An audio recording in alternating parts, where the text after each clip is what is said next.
বর্তমানে সালিশ বিচার যে কী ধরনের একটা ব্যবসা এবং যারা ভুক্তভোগী তারা জানেন যে এটার কি জ্বালা, আর যারা সালিশ করেন তারা জানেন এটার কি মজা।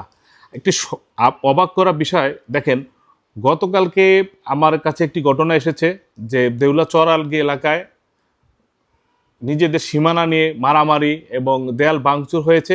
সেখানে ভুক্তভোগী পরিবার 999-এ খবর দিয়ে পুলিশ নিয়েছেন। তো পুলিশ ভুক্তভোগীদেরকে উদ্ধার করে থানায় নিয়েছেন। থানায় নিয়ে যাওয়ার পরে আবার তদন্ত দিয়েছেন।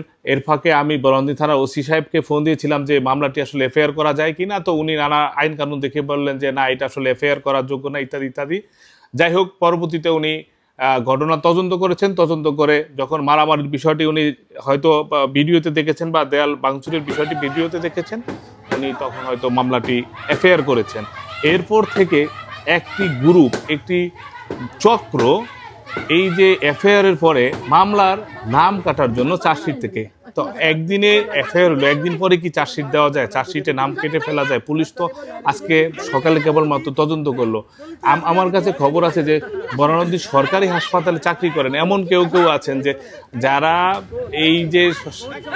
এই সব সরকারি চাকরি করেও সালিসিতে মানে খুবই মজা পাচ্ছেন। এবং তারা রাজনৈতিক কর্মীরা, রাজনৈতিক নেতারা এলাকার শান্তির জন্য নানা বিষয়ে তো 2-4টি সালিসিতে অংশগ্রহণ করা লাগে, সামাজিক কাজ থাকে, এটা নিয়ে দৌড়ঝাঁপ হয়, এটা আমরা জানি। কিন্তু এর বাইরে যারা সরকারি চাকরি করেন তাদের এরকম কি মজা পেয়েছেন সালিসিতে, সেটা আমার মাথায় আসে। এই যে যারা যাচ্ছেন তাদের নাম কিন্তু আমি জানি। এরা বিগত দিনে তাদের অনেক ধরনের অনেক বিষয় আমাদের কাছে আছেন। আপনারা সাবধান হয়ে যান, এসব বাদ দেন, সরকারি চাকরি করেন, নিজের কাজ করেন।